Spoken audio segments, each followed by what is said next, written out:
வாருங்கள் வாருங்கள் கூப்பிட்டுதான் அழைக்கிறோமே சுதர்மா சேனைக்கு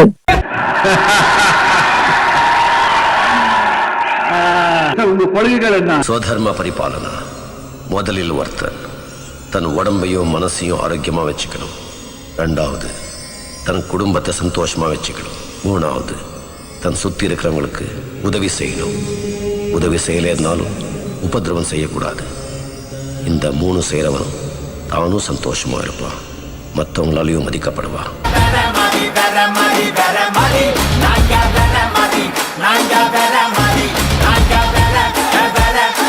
வான்படை வலுப்பெற வல்லூரே புறப்பட, வான்படை வலுப்பெற வல்லூரே புறப்பட, வான்மழை போலவே வன்கனை பாய்ச்சியே படுதுயர் பட்டடும் பலிகடா அனைத்தையும் பத்திரப்படுத்துவான்.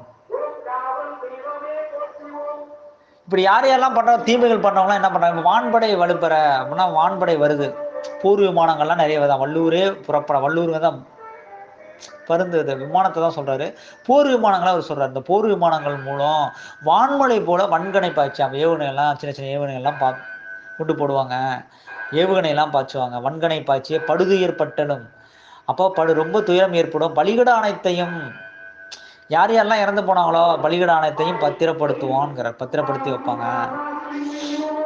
பலிகடா அனைத்தையும் பத்திரப்படுத்துவான். பனி படர்ந்து தன் படை குவித்துமே குடை குனியா கொடிமையா. கொஞ்சம் கூட நேர்குடையா தான் இருக்கணும், அவனுடைய குடையை அடிச்சு கவிடக்கூடாதுங்கிறதா புதின. நம்ம தோற்கக்கூடாது அப்படிங்கிறதுக்காக தான் அவர் பின்வாங்க மாட்டார் புதின. அதனால தான் அவர் குவித்துமே குடை குனியா கொடி அமைக்கவே, அவங்க ரஷ்ய கொடி படக்கணும்ட்டு உரு பகைவரை உரு தெரியாமல் ஒழித்து கட்டிட, பகைவர் எல்லாரையுமே அழிக்கிறதுக்காக ஒழித்து கட்டிட உறுதி ஏற்றதால் அந்த சபதம் ஏற்றிருக்காரு புதின. பகைவரெல்லாம் நான் அழிச்சிருவேன், அதனாலதான் அவர் அந்த மாதிரி பண்றாரு. உறுதி ஏற்றதா எரிதல் கணை எண்ணில்லாமலே எய்து முடிப்போம். அந்த எரில் தள்ளு கணையில ஏவுகணை ஏவிட்டே இருப்பார், கணக்கே இல்லாம ஏவுவார் அப்படின்னு சொல்றாரு. இடர் தருபவர் இடம் முடித்திடும் இயல்பெடுத்தவன். துன்பத்தை எவன் கொடுக்குறானோ அவனோட இடத்துல போய் அவன் கதையை முடிக்கிறதுக்கு அந்த இயல்பை கொண்டவர் அப்படின்னு சொல்றாரு. மறைமறிப்பிலே மனம் செலுத்தவன், இந்த மறைமறிப்பிலே மனம் செலுத்தவன். அந்த நேரத்துல அது அந்த அளவுக்கு அவருக்கு அது இறை நாட்டம்லாம் அந்த அளவுக்கு அவருக்கு இருக்காது, புதினுக்காக சொல்றாரு. அதனாலதான் அந்த வேதங்கள் சம்பந்தப்பட்டதுலாம் அவருக்கு மனம் செலுத்து போனவர். தொடர் போரிட துயர் வேறுவிட தொட்டில் கட்டுவான். தொடர்ந்து போர் வர்றதுக்கு அவர் தான் 3ஆம் உலக போர் தொடங்கி வைக்க போது புதின் தான் சொல்ல வர்றாரு. தொடர் போரில் ஏற்கனவே தொடங்கியாச்சு, இப்ப இந்த போரெல்லாம் இல்லாம 3ஆம் உலக போரா முழுசா உருப்பெறும் போது அதுக்கு புதின் காரணமா இருப்பாரு அப்படின்னு சொல்றாரு. வேறுவிட தொட்டில் கட்டுவான். குருளங்கிய குணம் வீங்கிடும், குருதி புனல் நீர கடல் கொண்டதோர் சுடலம தென்றலிடம் திருத்தி செய்தே திரை அடிக்கும் ஓர் செழில் நிலத்தினை சிதைத்து மகிழ்ந்திர சீரி பாய்ந்தும் செங்கொடி அவன் செய்த கொடுமையோ. அடுத்தது அதை பார்ப்போம். குருளங்கியே குணம் வீங்கிடும், குருதி புனல் நீர கடல் கொண்டதோர் கடுநிலம். அதான் செங்கடல் சொல்றாரு. தென்றல் இன்றிடும் திருத்தி செய்யிலே திரை அடிக்கும் ஓர் சிறுநிலத்தினை சிதைத்து மகிழ்ந்தாதான் பாலஸ்தீனத்தை சிதைச்சிட்டு இருக்கு இஸ்ரேலு. ரஷ்யாவும் ஒரு பக்கம், சீனாவும் ஒரு பக்கம் என்ன பண்ணிட்டு இருக்கு, இந்த பக்கம் கெடுதல் விளைவித்து ஏற்படுத்திக்கிட்டு இருக்கு, கெடுதலை விதைத்துக் கொண்டிருக்கு. குரலோங்கியே குணம் வீங்கிடும், குருதி புனலின கடல் கொண்டதோர் கடுநிலம். அதான் தென்றல் ஈண்டிலும் திரித்து செய்யிலே திரை அடிக்கும் ஓர் சிறுநிலத்தினை சிதைத்து மகிழ்ந்திட சீரி பாய்ந்திடும் செங்கொடி அவன் செய்த கொடுமையோ செயலில் புதுமையாய் சீர்திருத்திட அமைதி போன அகிலம் முழுமையோ அமைந்து மேம்படும். மகிழ்ந்திட சீரிப்பாய்ந்திடும் செங்கொடி அவன் செய்த கொடுமையோ செயலில் புதுமையா, செங்கொடினா சீனா தான், அது செய்த கொடுமையோ செயலில் புதுமையாய் சீர்திருத்திட, ஏதோ சீர்திருத்திட, செயலில் புதுமையா சீர்திருத்திட அமைதி பூவனும் அகிலம் முழுமையும் அமைந்து மேம்படும். அமைதி பூவனும் அகிலம் முழுமையும் அமைந்து மேம்படுங்கிறாரு. அமைதி சீனா அமைதி ஏற்படுத்த போகுதா, பொறுத்திருந்து தான் பார்க்கணும். அது செழில் நிலத்திலே சிதைத்து மகிழ்ந்ததுக்கு அப்புறம் அமைதி ஏற்படுதான். அது இல்லை, அவன் சிதைச்சிடுறான், போர் முடிஞ்சு போயிடுது, தீமை ஏற்படுத்திடுறாங்க, அதுக்கப்புறம் அது அமைதி ஏற்படுது. அவன் அங்கே தைவான் வேற இருக்கு, தைவானுக்கும் தொலை கொடுப்பாங்க போல இருக்கு சீனா. எல்லாமே சுற்றி நடக்கும். 3ஆம் உலக போர் ஒரு முக்கோண போரா நடக்கும் போல இருக்கு. புதுமையாய் சீர்திருத்திட அமைதி போகணும் அகிலம் முழுமே அமைந்து மேம்படும். ஆறு முனையினை அணிந்த கொடியினை அமைத்த அவருமே, ஆறு முனையினை அணிந்த கொடியினை அமைத்த அவருமே அடங்கி போன பின் அகிலம் முழுமையும் அமைதி. இப்போ பிரச்சனை காரணம் இஸ்ரேல் தான். அந்த அருமுனை நட்சத்திரம் எங்கே இருக்கிறது? இஸ்ரேல் கொடியில் இருக்கு. இப்போ அவங்களும் அடங்கி போகணும். ஆறு முனையினை அணிந்த கொடியினை அமைத்த அவருமே அடங்கி போனவே அகிலம் முழுமே அமைதி பிறக்கும். இப்போ இஸ்ரேலும் தோத்து போகணும், அவங்களும் தோத்து போய் அடங்கணும். அப்போதான் உலகத்துக்கு அமைதி பிறக்கும்னு சொல்றார். குரலோங்கிய குணம் விங்கிடும் குருதிப்படல் நில கடல் கண்டதோர் நிலமதன் தென்றலீண்டினும் திருத்தி செயலை திரையடிக்குமோர் செழு நிலத்தினை சிதைத்து மகிழ்ந்த சீறி பாய்ந்ததும் செங்கொடி அவன் செய்த கொடுமையோ செயலில் புதுமையாய் சீர்திருத்திட அமைதி போன அகிலம் முழுமையோ அமைந்து மேம்படும். ஆறு முனையினை அணிந்த கொடியினை அமைத்த அவருமே அடங்கி போன பின் அகிலம் முழுமையும் அமைதி பிறக்குமே. அடுத்த ஆறாம் பத்திக்கான விளக்கத்தை பார்ப்போம். குளிரம் குழிவரித்து குடிப்புக்கும் எண்ணமுற்று கழிக்கும் பொழுதினிலே குள்ளநரி கொலையை களையெனவே கொள்ளும் திண்ணமுடன் வளைமன் நின்று வாளை நுழைய விட்டால் நெளியும் இறையெனவே நினைத்து கடகம் கவ்வி குழிக்கும் கனப்பொழுதே மறிக்கும்.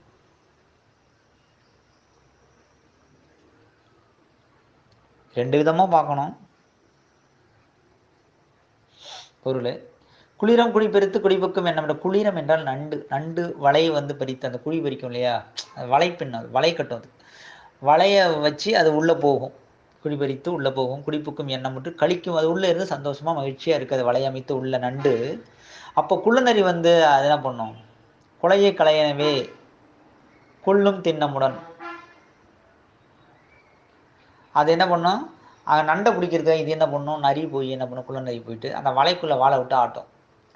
இது என்ன பண்ணதும் வாழை ஆடும்போது என்ன நினைக்கும்? இறை தான் அது வருது இருக்குன்னு சொல்லிட்டு நண்டு போய் அந்த வாழை கவிடும்.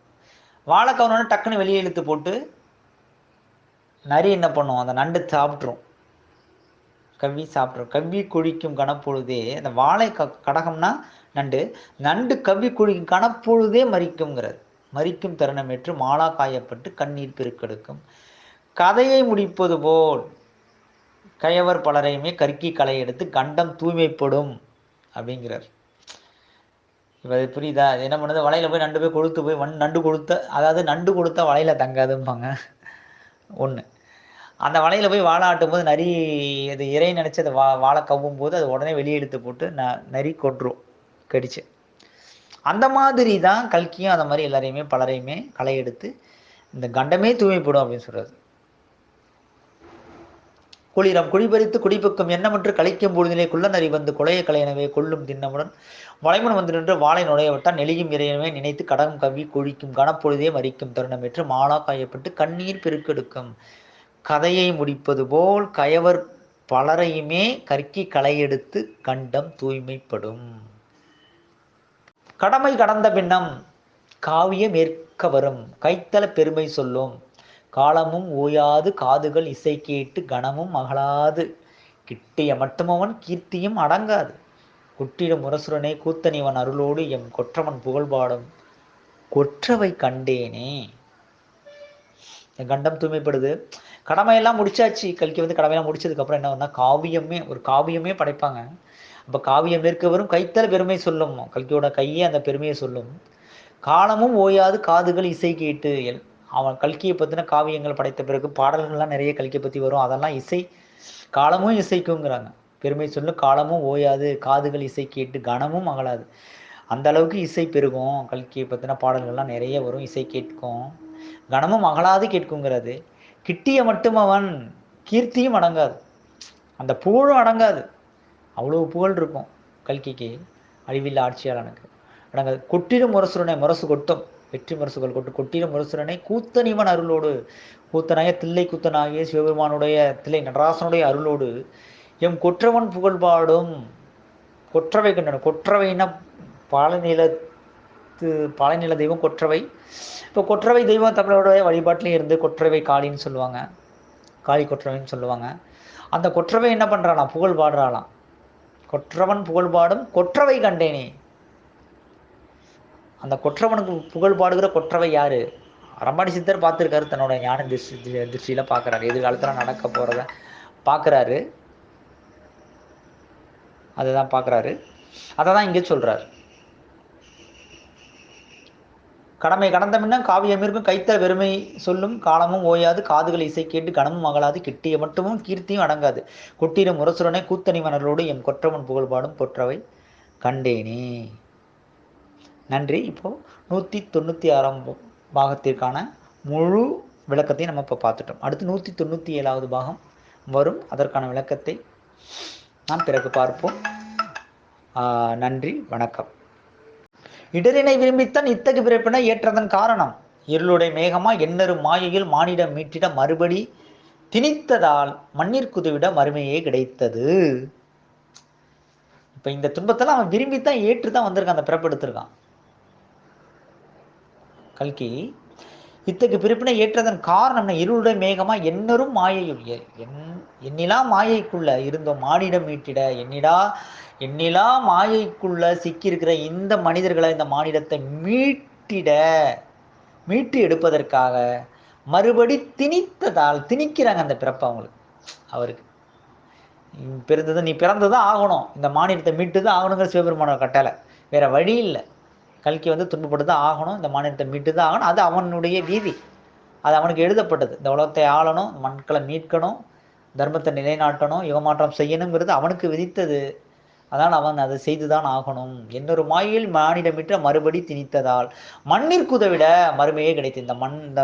இந்த மண்ணுக்கு இந்த உலகத்துக்கு உதவிடத்துக்கு அந்த மறுமை கல்கிக்கு கிடைத்தது அப்படின்னு சொல்றாங்க.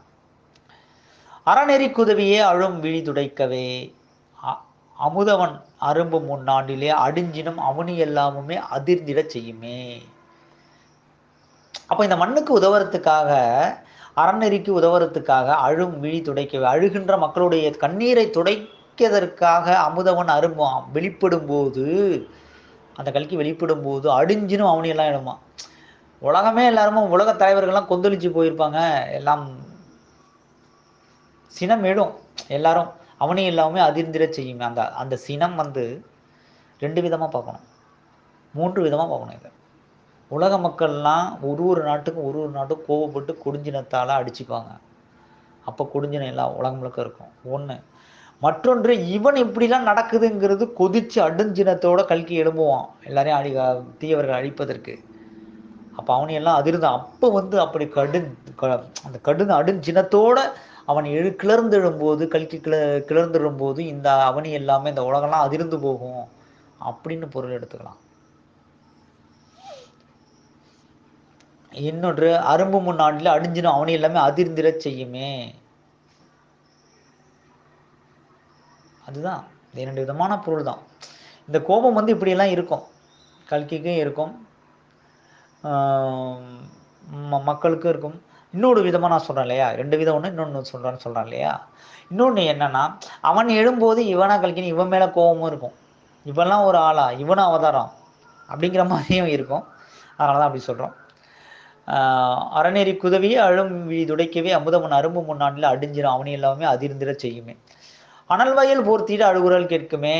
அடுத்த போர், அனல் வயல் போர்த்திட்டு அழுகுரல் கேட்குமே. போரும் 3ங்கிறார். அனல் வயல் போர்த்திட்டு அழுகுரல் கேட்குமே அறிந்திடு ஐயனே அயர்ந்தது போதுமே. இப்போ நீ எழும்போது இதெல்லாம் நடக்கும், 3ஆம் உலக பொருள் வெடிக்கும், பிரச்சனைகள் இருக்கும், நாடே இல்லை, நாட்டுக்கு நாடு கோபத்தில் அடிச்சுக்குவாங்க, மக்களும் கோபத்தில் இருப்பாங்க, அடிஞ்சினம் உலகம் முழுக்க விஞ்சினத்தோடு எல்லாம் இருப்பாங்க. இந்த நேரத்தில் நீ வந்தனாலும் உண்மையிலும் கோபத்தில் தான் இருப்பாங்க. எல்லாம் புரிஞ்சுக்க, அழுகுரல்லாம் கேட்கும், அங்கங்கே அழுகுரல் ஓலக்குரல் எல்லாம் கேட்கும். அனல் வயல் பொறுத்து அழுகுரல் கேட்குமே ஐயனே நீ அறிந்திடு ஐயனே, நீ அயர்ந்து தூங்கிட்டு இருந்தது போதும், நீ விழித்துக்கொள் அப்படின்னு அறம்படீஸ்வரர் சொல்றார்.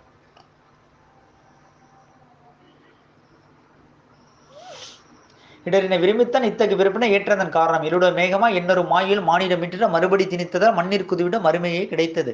அறநெறி குதவியே அழும் விழி துடைக்கவே அமுதவன் அரும்பு முன்னாண்டில் அடிஞ்சினம் அவனி எல்லாமுமே அதிர்ந்திட செய்யுமே. அனல் வயல் போர்த்திட அழுகுரல் கேட்குமே அறிந்திடு ஐயனே அயர்ந்தது போதுமே. அணிந்திடும் வீரத்தால் அனைத்தையும் வெல்லவே அணுவினில் உறங்கிடும் ஆணோடு பெண்ணுரை ஆணவ பேரிரை அவனையும் அன்போடு அசைப்பவர் ஆர் என அடுத்துடை சொற்களை அள்ளியே சூட்டுவேன். அணிந்திடும் வீரத்தால் அனைத்தையும் வெல்லவே. இப்போ வீரத்தால் அனைத்தையும் வெல்வதற்காக அணுவினில் உறங்கிடும் ஆணோடு பெண்ணுரை. அணுவிற்குள்ள உறங்குற ஆணோடு பெண்ணு உறங்குறது யார்? அர்த்தநாராகிய சிவபெருமான் தான். அணுவினில் உறங்கின ஆணோடு பெண்ணுரை ஆணவ பேரிரை அவனையும், அப்படிப்பட்ட சிவனையே அன்போடு அசைப்பவர். அன்போடு அசைப்பவர் தான் யாருன்னு சொல்றாரு? அசைப்பவர் ஆரண. அப்படி அசைக்கிறது யாரு? ஆயா அப்படி அணுவிற்குள் உரையிற அந்த அர்த்தநாயக சிவபெருமானை அசைப்பவர், அன்போடு அசைப்பவர் யாருன்னு அடுத்துடைய சொற்களை அள்ளியே சொல்கிறேன். அப்படி யாருங்கிறது அடுத்து வர சொற்களை நான் அதை அள்ளி கொடுக்குறேன், அள்ளி சூட்டுவேன் மாலையாக அப்படின்னு சொல்றார். பிறையினை பணிந்த பின் பேரிரை பெருமையை பிளிரிடும் வாக்குதான். பேரிலா வரத்துடன் பிழையோடு போகுமோ பிறையினை பணிந்த பின்.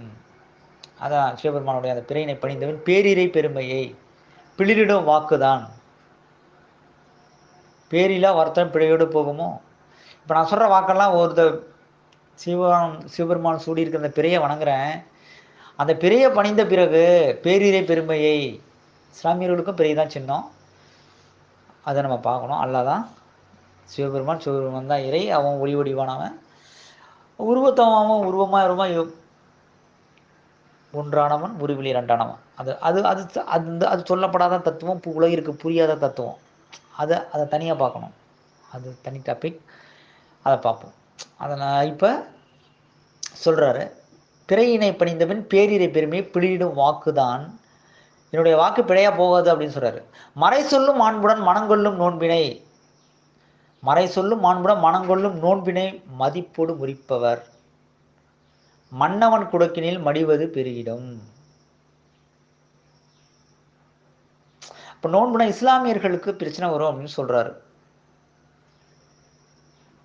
குடக்கினியங்களை வளைகுடா நாடுகளை சொல்றாரா? குடக்குன்னா மேற்குலக நாடுகளையும் பிரச்சனை வருங்கிறாரு. இந்த மாண்புடன் இஸ்லாமியர்களும் பிரச்சனை. மனங்கொள்ளும் நோன்பினை மதிப்போடு முறிப்பவர், அந்த மதிப்போடு நோன்பு செய்கிறவர்களுடைய மதிப்பை முறிப்பவர். அவர்களுடைய அந்த அந்த நோன்பு நோக்கிற அந்த மதத்தை அவங்க மதிக்கணும். அதுக்கு அந்த புனிதத்தை கெடுக்கக்கூடாது. அதை கெடுக்கிற மாதிரி அவங்களுடைய நோன்பை முறிக்கிற மாதிரி பிரச்சனைகள் கொடுப்பாங்கங்கிறாங்க. அப்போ பிரச்சனை மன்னவன், அப்படிப்பட்ட முறிப்பவர் மன்னவன் குடக்கினில் மடிவுது. அந்த யாரோ எவன் துன்பம் கொடுக்குறானோ அவர்களுக்கு, இஸ்லாமியர்களுக்கு வளைகுடா நாடுகளில் எங்கெங்கெல்லாம் இந்த வணங்குறவங்களுக்கு, தொழுகிறவங்களுக்கு, தொழுகை நடத்துகிறவங்களாம் துன்பம் கொடுக்குறாங்களோ, இஸ்லாமியர்கள் துன்பம் கொடுக்குறான், அந்த அவன் யாரோ அவன் குடக்கினில் மேற்குலக நாட்டில் எவனோ ஒரு அரசன், ஒரு ஆளுகிற ஆட்சியாளர் மடிவது பெருகிடுங்கிறாங்க. அப்படிப்பட்ட மன்னவர்கள்லாம் சாவாங்க அப்படின்னு சொல்கிறார். இறந்து போவாங்க. ஏன்னா அது போரில் இறந்து போவாங்க. இது இல்லாமல் சிவபெருமானுடைய அருள் இருந்தால் வெஞ்சினம் வந்தாலும் மாண்டு போவாங்க. அது எப்படியோ நடக்கும். மனங்களும் நோன்பினை மதிப்போடு முறிப்பவர் மன்னவன் கொடுக்கையில் மடிவது பெருகிடும். மனவிழும் குமுறலால் மழலைகள் ஒழுகினை மரணத்தின் வழியினை நெஞ்சில் ஏந்தினார் நேர்மை இல்லாதவர் வெந்தல் விசையை வேள்வியால் வதைப்பரே. குழந்தைங்கன்னு கூட பார்க்க மாட்டாங்க, அவங்களோட ஓலக்குரல் கூட கேட்க மாட்டாங்க. அதெல்லாம் நெஞ்ச வாட்டும். அந்த வழியை நெஞ்சில், அதை கூட நெஞ்சில் கொஞ்சம் கூட ஏந்தலை அந்த குழந்தைங்களுடைய ஓலக்குரல்லாம். நேர்மை இல்லாதவங்களாம் அப்படி இருப்பாங்க. வெந்தனல் வீசியே, அதான் வெந்தனல் வீசியனாக்கா வேள்வியால் தீ தான். அந்த ராக்கெட் லாஞ்சரில் ஏவி எரிதழல் கணைகளை ஏவி ஆனால் எல்லாம் பற்றி எரியும், வெடிச்சு எல்லாம் கருகி போகும் அப்படிங்கிறாங்க. அப்படி வதைப்பாங்க. வெந்தனல் வீசியே வேள்வியால் வதைப்பர் துன்பத்தை கொடுப்பாங்க, நெருப்பு மழையால் துன்பத்தை கொடுப்பாங்க அப்படின்னு சொல்றாரு. அணிந்திரு வீரத்தால் அனைத்தையும் வெல்லவே அணுவினில் உறங்கின ஆணோடு பெண்ணுரை ஆணவ பேரிரை அவனையும் அன்போடு அசைப்பவர் ஆறு அடுத்துரை சொற்களை அள்ளியை சூட்டுவேன்.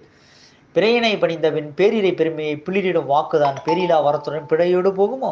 மறை சொல்லும் மாண்புடன் மனங்கொள்ளும் நோன்பினை மதிப்போடு முறிப்பவர் மன்னவன் குடக்கில் மடிவது பெருகிடும். மனவிழும் குமுறலால் மழலைகள் ஒழுகினை மரணத்தின் வலியினை நெஞ்சினில் ஏந்தினார் நேர்மை இல்லாதவர் வெந்தனல் வீசியே வேள்வியால் வதைப்பரே.